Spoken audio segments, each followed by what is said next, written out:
Hello and what is going on, guys? Welcome back to the channel. My name is Miguel. You're watching Miguel EDC, the channel where we talk everything EDC gear here. And today we got a knife from CJRB. This should be an interesting one. I want to say this box looks to be perhaps one of their older boxes. I know recently they have moved to a more kind of blacked out design, but I am going to use their Pyrite Light model here just to make a incision right there. Again, all these knives, this one and every other one you see in this video will be linked down below so you guys can check out prices, availability, and variants. And let's see what this one is all about, shall we? Bam, here we go. I believe, if I'm not mistaken, the model name on this one is called the Feldspar. And this one should be a very affordable one from CJRB, I think somewhere under 40 bucks or so range. So let's see what we have going on here. We have G10 handles with recessed liners, nice and contour and round, gold pivot color going on there on both sides. They're iconic and great deep pocket carry clip, which is also reversible on the other side. That's always a win right there. And kind of like a straightforward design. We got thumb stud deployment on both sides. It looks to be a liner lock. So if you're ready, I'm ready. Here we go. Bam. Oh man. All right, listen. Talk about a good looking drop point blade with a nice little pokey tip, if you know what I mean. Right, that is pokey right there. Flat grind going on with the Stonewash. Right, let's give you the zoom in, mandatory 5x zoom in. Right, there's that tip right there, looking good. AR RPM 9 steel, which is we know now is a spray form steel from CJRB, proprietary. If I can say that word right, proprietary. Right, try to say that 10 times fast over on your side. Go ahead, pause the video, right? Say it 10 times fast, and you know exactly what I mean. Anyways, check out the Larry Thomas from Knife Steel Nerds video on AR RPM 9 if you want to learn more. Here is the lock bar. Let's check out that lock axis. What is that, like 50% or so in there? You guys be the judge. We can see the D10 ball right there as well. Good cutout here on the show side for access to the liner lock. So that is nice. Quite easy to push down and out of the way right there. All right, the one thing I'm noticing too is that maybe it has the tendency to pinch you a little bit, right? Up against the actual G10 side. So if you do it at an angle like that, you'll be okay. If you do it straight down, pushing down and to the left, then you do pinch yourself, right? So maybe don't do that. Kind of do it at an angle, pushing to the left like that, and you should be okay. Bam. So let's check out that action. Boom. Bam. Nice. Reverse. Oh yeah, reverse flick is good. Also very elegant on the standpoint. There's no front flipper. There's no back flipper. So those thumb studs are going to be your only deployment methods right there. And both of those feel pretty good with that D10 situation. D10 ball. Let's see. Oh yeah, not too bad. Good tension to it. Not the stiffest, not the weakest out there. So very well tuned if you ask me. I'll say probably the... Come on, Miguel, can you get that reverse flick? It's hard to do with the nail of the middle finger, which is my favorite way to reverse flick. So you're going to use the meat of your middle finger to get this guy deployed, right? Which is not my favorite way to reverse flick. But thumb deployment is good all day. It even has some nice acoustics to it.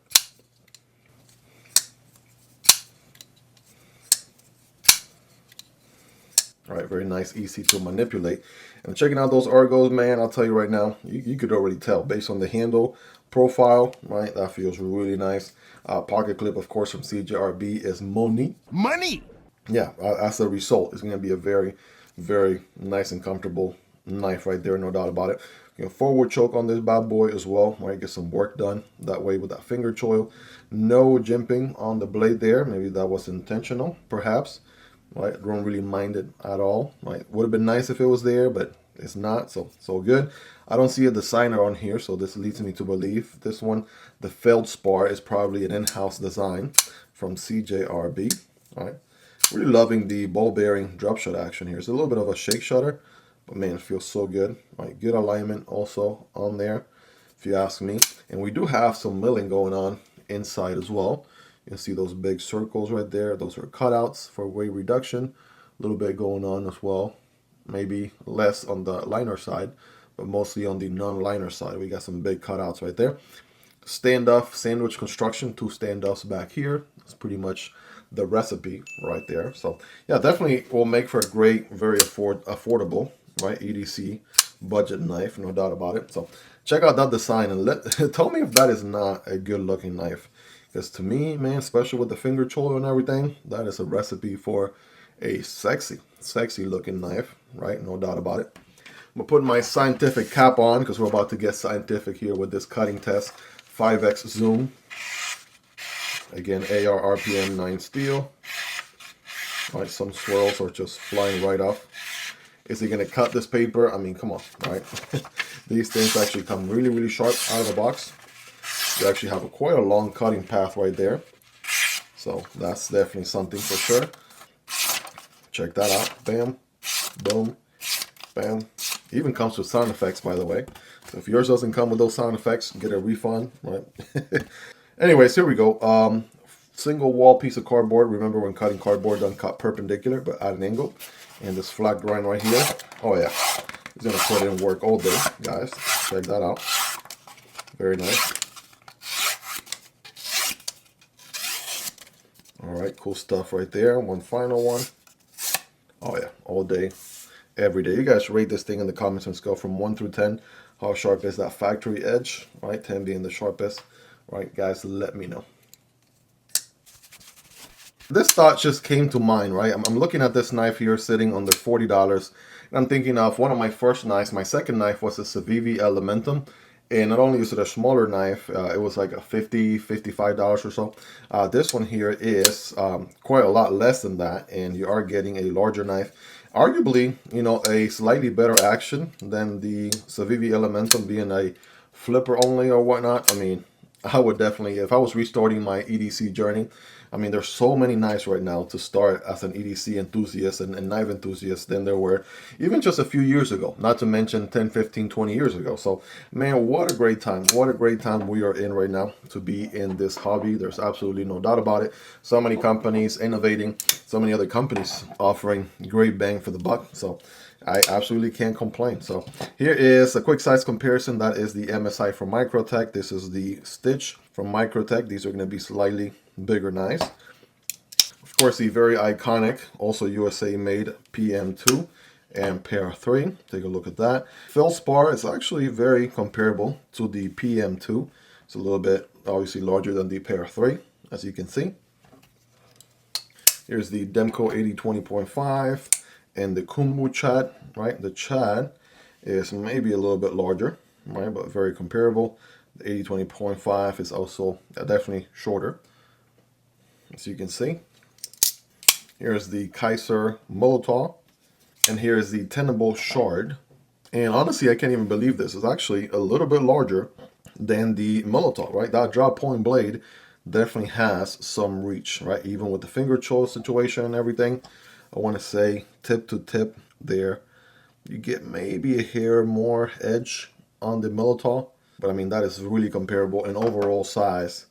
The Feldspar is still a hair larger comparison wise, so maybe like 1/10 of an inch or so, but hey, I mean, come on. I'll tell you, I mean, it was actually quite a sizey knife, like quite a good size knife for the price, no doubt.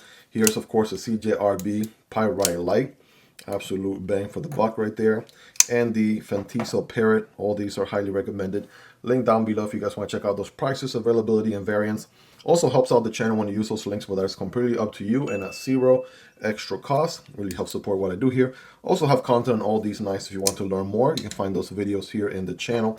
But there you have it, guys. That is a quick overview, quick raw first impressions on the Feldspar here from CJRB. I don't think this one is a brand new model in any way, shape, or form. This one has been around. I think my channel is kind of catching up to some models I didn't get a chance to check out even some years ago, but finally at a point where I can.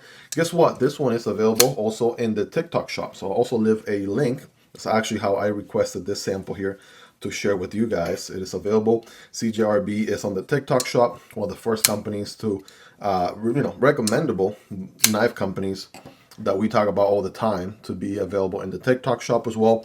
And I'll have links to their direct site as well as Amazon and a few other places down below where you can check this one out as well. Guys, let me know your thoughts on this one. What do you love about it? What do you like about it? Is there anything you dislike about it, right? Let's hang out in the comment section down below. We'd love to hear your thoughts on it. Hope you guys really enjoyed this one. If you made it to the end, you're the real MVP. Hope you guys have a wonderful rest of your day. Take care, and I'll see you on the next one, either this one or this one. Peace.